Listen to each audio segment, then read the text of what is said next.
چھاتی پا لٹاؤں کس کو، چھوٹے چھوٹے جھلکے میں بناؤں کس کو، چھوٹے چھوٹے جھلکے میں بناؤں کس کو، چھوٹے چھوٹے جھلکے میں بناؤں کس کو،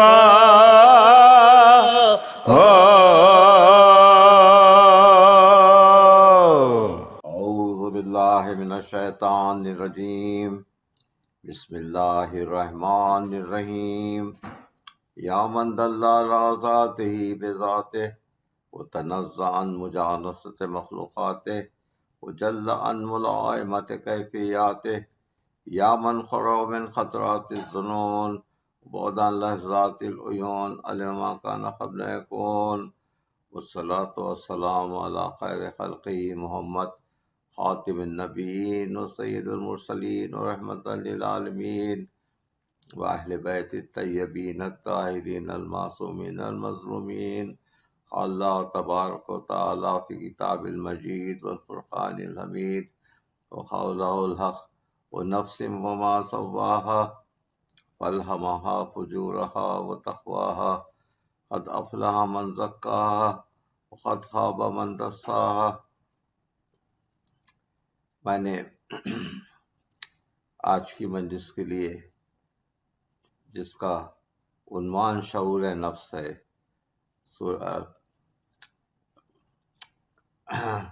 سورہ شمس کی آیتوں سے میں نے مدد لی ہے۔ اس میں اللہ فرماتا ہے کہ اللہ نے ایک نفس کی قسم کھائی ہے، وہ نفس وما سواہا، اس نفس کی قسم جس کو ہم نے سنوارا ہے، اور اس طریقے سے سنوارا ہے کہ اس کو فجور اور نیکی دونوں کی تعلیم دے دی گئی ہے۔ وہ جس نے اپنے نفس کو سنوارا وہ کامیاب ہو گیا، اور جس نے اس نفس کو ڈبو دیا برائیوں میں، وہ ختم ہو گیا۔ تو اس طریقے سے شعور نفس جو ہے انسان کا بہت بڑا عطیہ ہے، جس کو اللہ نے خود سنوارا ہے۔ شعور نفس اللہ کی توفیق اس لیے سمجھی جا سکتی ہے کہ شعور نفس امارہ کے خلاف آواز ہے۔ یہ نفس امارہ انسان کا کے نفس میں ہے، اور یہ قرآن میں اس کا ذکر کیا ہے کہ نفس امارہ برائی کی طرف راغب کرتا ہے۔ نفس امارہ بالسوء، نفس امارہ کا کام ہی یہ ہے کہ وہ برائیوں کی طرف انسان کو راغب کرے۔ اس طریقے سے انسان کے اندر دو فورسز ہمیشہ کام کرتے رہتے ہیں۔ ایک تو وہ فورس ہے جو اس کو برائی کی طرف راغب کرتا ہے، دوسری طرف وہ فورس ہے جو اس کو اچھائی کی طرف راغب کرتا ہے۔ اب اچھائی یا برائی کی طرف راغب کرنا انسان کا شعور نفس کہلاتا ہے، اور اس میں عقل کا بہت بڑا حصہ ہے، کیونکہ انسان کو عقل دے دی گئی ہے، اور عقل کی مدد سے وہ سوچ سکتا ہے کہ جو کام کر رہا ہے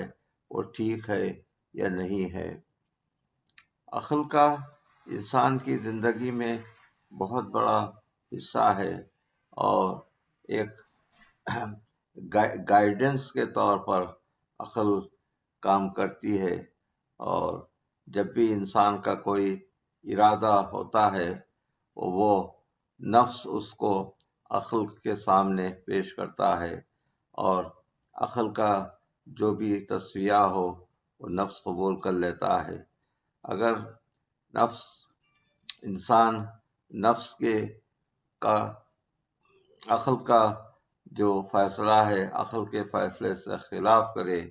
تو انسان گناہی میں اور تباہی میں مبتلا ہو سکتا ہے۔ طریقے سے دشمنان اسلام اور خصوصاً واقعہ کربلا میں جن لوگوں کا ہاتھ ہے، یہ وہ سب ہیں جو عقل کی جو ان کے پاس صلاحیت تھی، عقل کی صلاحیت کو سے محروم ہو کر وہ صرف دشمنی کی آگ میں جلتے رہے اور انہوں نے اپنے آپ کو تباہ کر دیا۔ اس لیے اس عقل کو آگے بڑھنے کے لیے ایک اور چیز کی ضرورت ہوتی ہے جس کو قلب کہتے ہیں، کیونکہ یہ قلب جس کو فؤاد بھی کہا جاتا ہے، انسان کا وہ فطرت کا حصہ ہے جو انسان کو دیا گیا ہے، اور اس فؤاد کی وجہ سے وہ تصفیہ کر سکتا ہے، اور اس فوات کی وجہ سے وہ سب انسان اپنی ابتدائی فطرت کی طرف مائل ہوتا ہے، اور عقل کی روشنی میں اور علم کی روشنی میں وہ آگے بڑھ کر اپنے عقل کو صحیح طور پر استعمال کر سکتا ہے۔ اس موقع پر ایک اور چیز کا میں کو انٹروڈیوس کرنا چاہتا ہوں، اس کا نام ہے عشق۔ اور عشق کا جو لفظ ہے وہ قرآنی لفظ نہیں ہے، بلکہ یہ عشق کا لفظ علامہ اقبال نے اپنے کلام میں سب سے پہلے استعمال کیا تھا، اور عشق کا مطلب یہ ہے کہ انسان کا فیصلہ اور انسان کا شعور نفس کی آواز، اور یہ آواز جو اس کو اچھائی کی طرف لے جائے، یہ عشق کا ہے۔ عشق اور عقل میں کا جو تضاد ہے اس کو بہت اچھی طریقے سے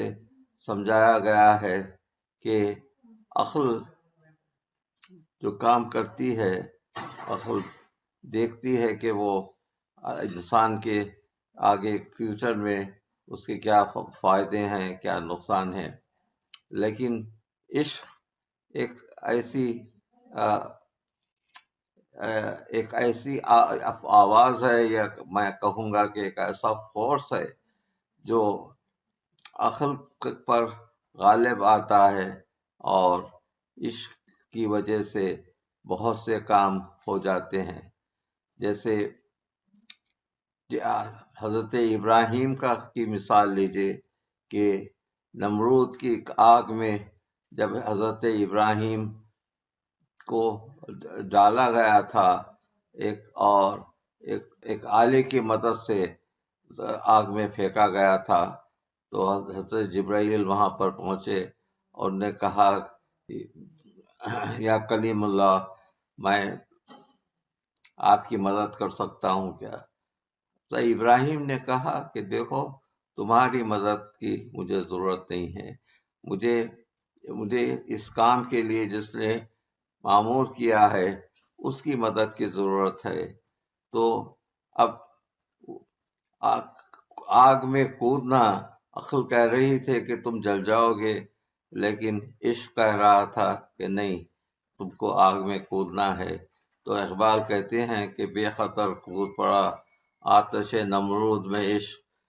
عقل ہے محو تماشائے لب بام ہنوز۔ مطلب یہ ہے کہ بے خطر کود پڑا، کہ کوئی خطرہ ہی نہیں تھا آتش نمرود میں عشق، اور عقل ہے محو تماشائے لب بام ہنوز۔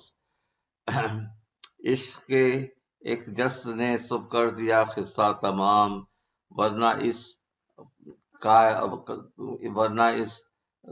کائنات کو بے قرار سمجھے تھے ہم۔ تو عشق کی ایک جس نے ہر کام کو آسان کر دیا۔ تو عشق کا جو فلسفہ ہے وہ قرآن میں تو نہیں ہے، لیکن وہ ایک بہت بڑی فورس ہے، اور اسی عشق کو ہم مودت کہتے ہیں۔ اہل بیت سے جو مودت کا حکم دیا ہے قل لا اسألکم علیہ اجرا الا المودۃ فی القربى، میں تم سے اجر رسالت کچھ نہیں چاہتا سوائے اس کے کہ تم میرے اہل بیت سے مودت اختیار کرو۔ تو یہ مودت کا جو لفظ ہے، وہ مودت کا تعلق عشق سے ہے۔ عشق کا محبت اور عشق دونوں ایک ہی صفت کے نام ہیں۔ تو عشق کا اتنا بڑا مقام کہ رسول اکرم کہتے ہیں کہ میں تم سے اپنے رسالت کی کوئی مزدوری نہیں چاہتا سوائے اس کے کہ تم میرے اہل بیت سے مودت اختیار کرو۔ دیکھیے، مودت اور محبت میں فرق ہوتا ہے۔ محبت کا مطلب بالکل بغیر سوچے سمجھے کہ کسی کی پیروی کرنے کو محبت کہتے ہیں، اور اس میں ہر چیز ہو سکتی ہے، اچھائی بھی ہو سکتی ہے، برائی بھی ہو سکتی ہے۔ لیکن مودت کا مطلب نہ صرف ان سے محبت کرنا ہے، بلکہ مودت کا مطلب یہ ہے کہ ان کے اسوہ حسنہ پر ہم چلیں، انہوں نے جو چیزیں چھوڑی ہیں، انہوں نے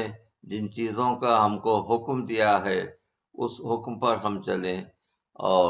ان کے اسوہ زندگی کو اپنائیں، اور اہل بیت کی راہ پر چلنے کا نام ہے مودت۔ اور قرآن میں نہ صرف ایک مرتبہ آیا ہے، بلکہ یہ مودت کا حکم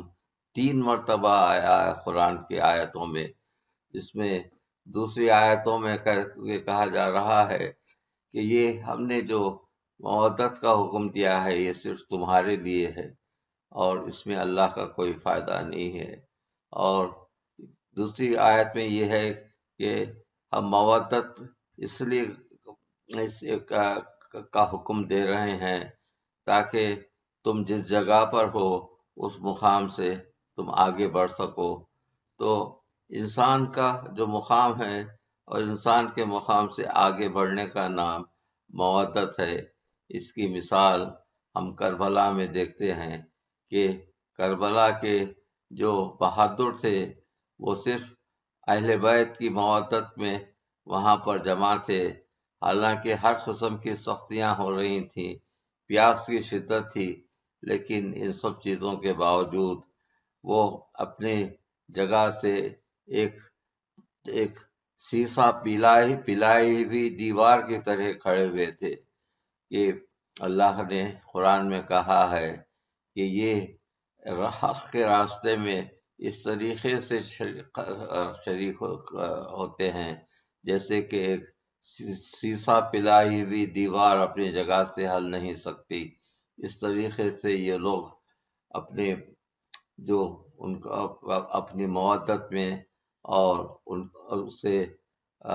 حق کے راستے سے ہٹ نہیں سکتے، حالانکہ ان پر کئی مصیبتوں کا پہاڑ کیوں نہ ٹوٹتا ہو۔ تو کربلا کے مجاہد شروع ہی سے اس قسم کی مودت کے قائل تھے کہ حسین کا حکم آخر ہے، اور حسین کی راستے میں شہادت کا دینا جو ہے وہ اللہ کے راستے میں شہادت دینے کے برابر ہے، اور وہ حسین کا راستہ اللہ کا راستہ ہے۔ تو اس سلسلے میں یہ کہنا چاہتا ہوں کہ امام جب کسی کو مدد کے لیے بلانا چاہتا ہے اور تو وہ مدد کے لیے کسی کو بلائے اور کوئی جواب نہ دے تو وہ اس کا مقام جہنم ہوتا ہے۔ امام کے آواز استغاثہ جس کو کہتے ہیں، اس پر اگر کوئی جواب نہ دے تو اس کا مقام جہنم کا ہوتا ہے۔ اب اس مقام پر میں کہوں گا کہ امام حسین علیہ السلام نے صرف ایک ہی مرتبہ جو ہے آواز استغاثہ بلند کیا تھا، اور اپنے اصحاب کو اور دوسروں کو یہ کہہ دیا تھا کہ اگر تم کو جانا ہے تو میری آواز استغاثہ بلند ہونے سے پہلے تم یہاں سے چلے جاؤ، ورنہ کوئی بھی میری آواز استغاثہ کو سنے اور میری مدد کو نہ آئے تو اس پر جہنم واجب ہو جاتا ہے۔ طریقے سے امام نے آواز استغاثہ بلند کی، اما من ناصر ینصرنا، اما من معین یعیننا، کون ہے جو میری مدد کو آئے اور کون ہے جو میرا معین بنے۔ یہ اس وقت کی صدا تھی جبکہ سارا لشکر ختم ہو چکا تھا اور کوئی باقی نہیں تھا سوائے حسین کی ذات کے، اور انہوں نے آخری حملے سے پہلے یہ آواز استغاثہ بلند کی کہ کیا کوئی میری مدد کرنے والا ہے۔ ساری کائنات میں سناٹا چھایا ہوا تھا اس آواز استغاثہ، اور وہاں پر کوئی موجود نہیں تھا جو اس آواز استغاثے پر وہ امام کی مدد کرے۔ ایک بیمار بیٹا تھا لیکن اس قابل نہیں تھا کہ وہ اٹھ بھی سکے۔ طریقے سے یہ آواز استغاثہ امام زین العابدین علیہ السلام نے سنا لیکن کچھ بھی نہیں کر سکے، صبر کر لیا انہوں نے۔ لیکن ایک اور مجاہد وہاں پر موجود تھا جو اتنا اس آواز استغاثے کو سن کر اور اس کی عقل کی صلاحیتیں، حالانکہ 6 مہینے کا بچہ تھا حضرت علی اصغر، لیکن اس قابل تھے کہ اس آواز استغاثے کو سمجھ سکیں اور سمجھ کر اس کا جواب دیں۔ تو مولا نے جب کہا کہ حل من ناصر ینصرنا، علی اصغر علیہ السلام نے اپنے آپ کو جھولے سے نیچے گرا دیا۔ اس کا مطلب تھا کہ بابا آپ کی مدد کرنے کے لیے میں تیار ہوں۔ اہل حرم حضرت علی اصغر کو اٹھا کر اب امام کے سامنے لے آئے تو امام نے کہا کہ ہاں بیٹے، تمہاری ہی مدد کی مجھے ضرورت تھی۔ علی اصغر علیہ السلام کو مولا نے ایک مجاہد کے طریقے سے تیار کیا، حضرت ام رباب کے حوالے کیا، تو ماں نے آخری مرتبہ بیٹے کو اچھا لباس پہنایا، ایک مجاہد کا لباس پہنایا، اور آخری مرتبہ جھولے میں جھلا کر اپنی آرزو کو پورا کیا اور کہا کہ بیٹے اب جاؤ اور اب اپنے بابا کی مدد کرو۔ امام علی اصغر علیہ السلام کو لے کر وہ گروہ آدھا کے درمیان پہنچے اور کہا کہ دیکھو تمہارے ذام نازک میں اگر گنہگار ہوں تو یہ میرا چھوٹا میرا صاحبزادہ کسی قوم میں کسی مذہب میں گنہگار نہیں ہے، اس کو تھوڑا سا پانی پلا دو، اور اگر تم چاہتے ہو کہ میں اس کے بہانے سے میں پانی پینا چاہتا ہوں تو میں اس کو زمین پر لٹائے دیتا ہوں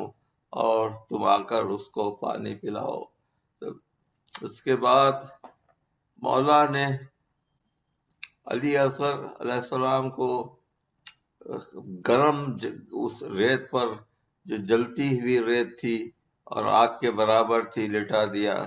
اور اس کو اتنی دیر تک ٹھہرے رہے کہ لوگ کچھ اس کا جواب دے سکیں۔ میں اس مقام پر کہتا ہوں کہ حضرت اسماعیل جب پیاسے تھے اور ان کے بعد نے ان کو زمین پر لٹا دیا تو انہوں نے اپنی ایڑیاں رگڑ کر پانی کا چشمہ جاری کیا، لیکن علی اصغر کو یقیناً یہ معجزہ تھا کہ علی اصغر اگر اپنے ایڑیوں کو رگڑتے تو وہاں سے پانی کا چشمہ جاری ہو سکتا تھا، لیکن اللہ کی مصلحت یہی تھی کہ علی اصغر پیاسے رہیں۔ امام نے اٹھا لیا اور کہا کہ میرے بیٹے، تم جو چاہتے ہو تم اپنا مقصد اپنے طریقے سے بیان کرو۔ تو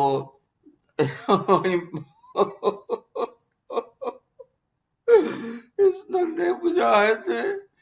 اپنی سوکھی زبان کو ہونٹوں پر پھرایا۔ یہ دیکھ کر سارے کا سارا لشکر رونے لگا۔ تو علی اصغر علیہ السلام کی یہ مجاہدانہ شان تھی کہ لڑنے کے بغیر صرف اپنی سوکھی زبان سے اشارہ کیا کہ میں پیاسا ہوں اور مجھے پانی دو۔ تو عمر سعد نے حرملہ کو کہا کہ حرملہ تو دیکھتا کیا ہے، حسین کے کلام کو خطا کر دے۔ تو اس نے ایک ایسے تیر کا سہارا لیا، وہ تیر اور علی اصغر علیہ السلام کی گردن، حرملہ نے گردن کو تاک کر تیر چلایا، تیر آ کر گردن پر لگا اور علی اصغر علیہ السلام باپ کے ہاتھ پر بے تڑپنے لگے اور گلے سے خون بہنے لگا۔ مولا نے کہا کہ بیٹا یہ خون ناحق ہے، اور زمین پر پھینکنا چاہتے تھے تو زمین نے کہا کہ مولا اگر اس خون کا ایک خطرہ بھی زمین پر گرے گا تو قیامت تک کوئی یہاں پر کاشت نہیں ہو سکے گی۔ تو آسمان نے کہا کہ مولا اگر آپ آسمان پر پھینکیں تو قیامت تک ایک پانی کا خطرہ نہیں گرے گا۔ تو مولا نے کہا انکار آسمان کو ہے، راضی زمین نہیں، اصغر تمہارے خون کا ٹھکانہ کہیں نہیں۔ وہ خون لے کر مولا نے اپنی داڑھی پر خطاب کر لیا، علی اصغر علیہ السلام کا لاشا دیے ہوئے امام تشریف لائے، لیکن اس مرتبہ مولا در خیمہ سے نہیں گئے بلکہ پشت خیمہ سے گئے اور ام رباب کو آواز دیا کہ ام رباب آؤ اور اپنے بیٹے کو دیکھ لو۔ تو ام رباب آگے بڑھی اور علی اصغر کو سینے سے لگا لیا اور کہا کہ بیٹا کیا تمہارے عمر کے لوگ بھی شہید ہوتے ہیں؟ اور آخری مرتبہ علی اصغر کو جھولے میں جھلا دیا۔ میں اس مقام پر ایک ایسی بات کہنا چاہتا ہوں جو صرف اس کا جذبات سے تعلق ہے، وہ یہ ہے کہ جب علی اصغر علیہ السلام کی نعش کو ام رباب کے حوالے کیا تو کہنے لگے کہ رباب صبر کرنا۔ تو ام رباب نے کہا کہ مولا یہ آپ کا حکم ہے، میں ضرور صبر کروں گی۔ اس لیے کہا کہ امام کا حکم سے ہی صبر ہو سکتا تھا، ورنہ کوئی ماں اپنے بچے کو اس حالت میں دیکھ کر صبر نہیں کر سکتی تھی۔ مولا خیمے کے پیچھے گئے اور ام رباب نے ایک ایسا سین دیکھا جس پر دنیا کی کوئی مانگ نہیں کر سکتی تھی۔ مولا نے ذوالفقار سے خبر کھو دی اور بچے کو ماں کے سامنے دفن کر دیا۔ یہ پہلا موقع تھا کہ ام رباب نے اپنے جگر کے ٹکڑے کو زمین کے حوالے کرنا دیکھا تھا۔ دوسرا وہ دوسری مرتبہ زندان شام کا واقعہ تھا، جب حضرت سکینہ کی شہادت واقع ہوئی تو سید سجاد نے ہتھکڑیوں اور بیڑیوں کے جنگل میں آ کر بہن کی خبر کھو دی اور بہن کو خبر کے حوالے کر دیا، تو رباب نے اپنے دل کے ٹکڑے کو زمین میں جاتا ہوا دیکھا، لیکن ابھی دفن کو تھوڑی ہی وقت گزرا تھا کہ امام کی شہادت واقع ہو گئی، خیموں میں آگ لگ گئی اور اہل بیت جنگل میں تتر بتر ہو گئے۔ وہاں رباب نے دیکھا کہ ایک شخص آ کر ایک اپنے نیزے سے زمین کی نرمی کو دیکھ رہا ہے، اور اس شقی نے زمین میں نیزہ گاڑ کر اس چھوٹی سی ناش کو پھر باہر نکال دیا، اور جس گردن پر جس گردن پر تیر ظلم چلا تھا اسی گردن پر خنجر چلا، اور علی اصغر کا سر نو کے نیزہ پر برآمد ہوا، اور یہ سر اسی طریقے سے کوفہ اور شام تک جاتا رہا۔ تو اس سر کا اتنا اثر ہوا تھا شام کے لوگوں پر کہ حسین کے اتنے چھوٹے سے بچوں کو بھی اس طریقے سے ظلم سے شہید کرتے ہیں۔ سیعلم الذین ظلموا ای منقلب ینقلبون۔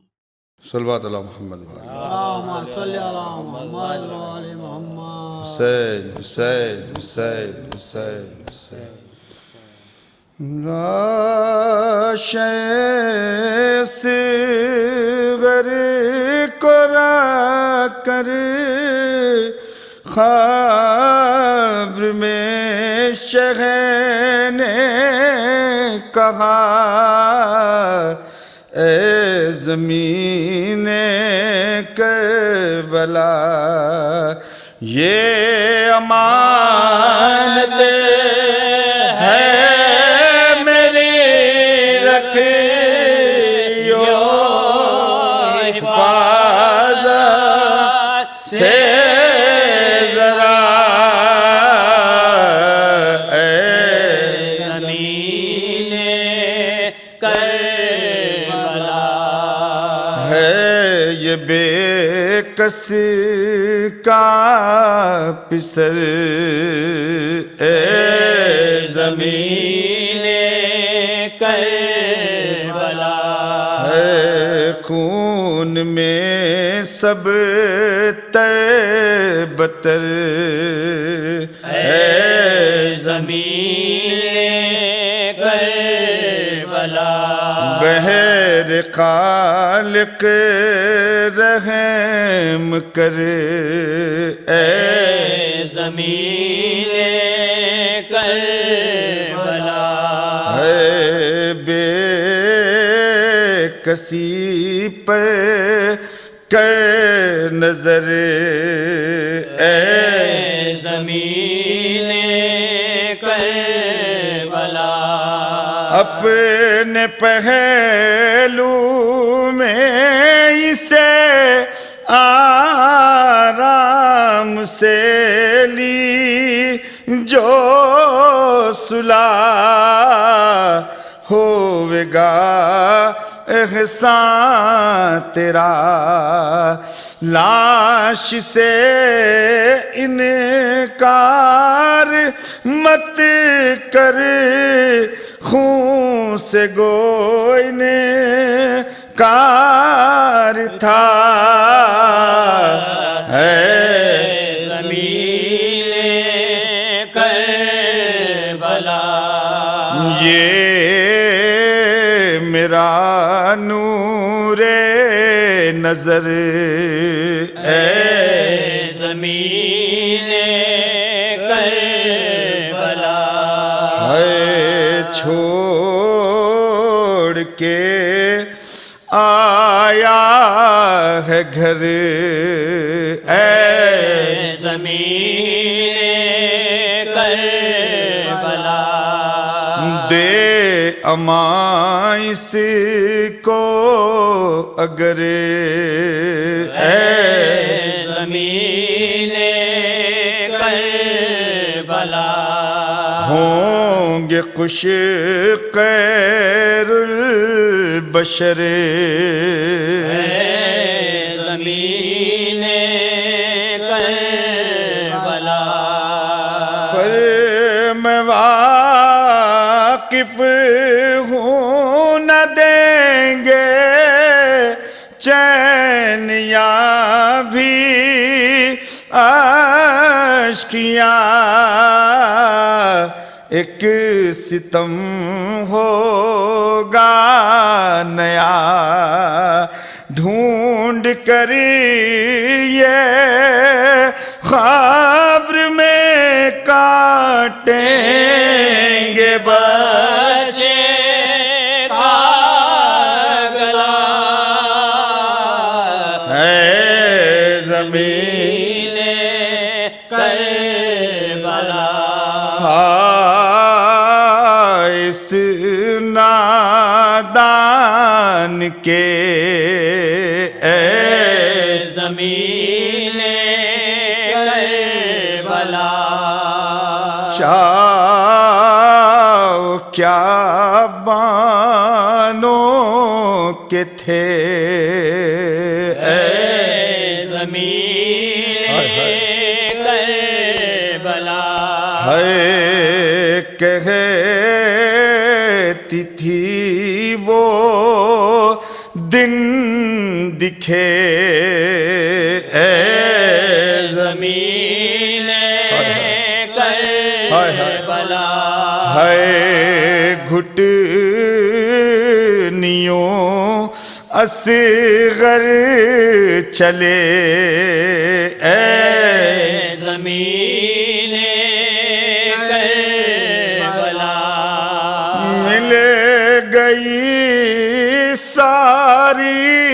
امیدیں خاک میں ناشاد کی موت اس کو آ گئی گود بانوں کی ہوئی خالی تیرا پہلو بسا اے زمین کربلا کب یہ حال دل ربا اے زمین کربلا دیکھ سکتا دوسرا اے زمین کربلا ہے میں لحد میں بھی صدا اے زمین کربلا ہے یاد کر کے روں گا زمین کربلا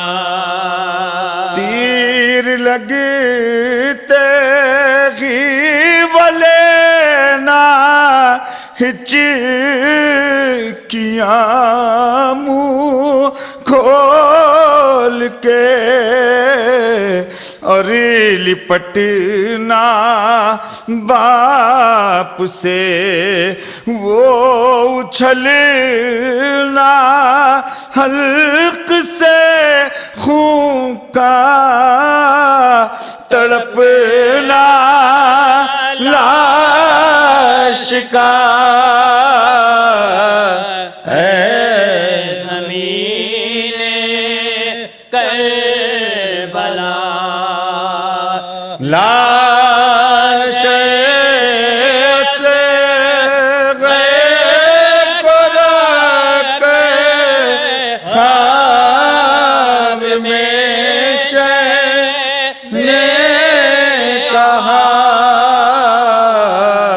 اے زمین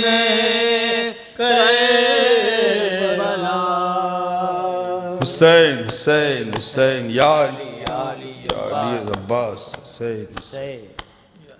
السلام علیکم یا ابا عبداللہ السلام علیکم ابن رسول اللہ خصوصاً سیدی و مولایا ابو الفضل العباس ابن امیر المؤمنین ورحمۃ اللہ وبرکاتہ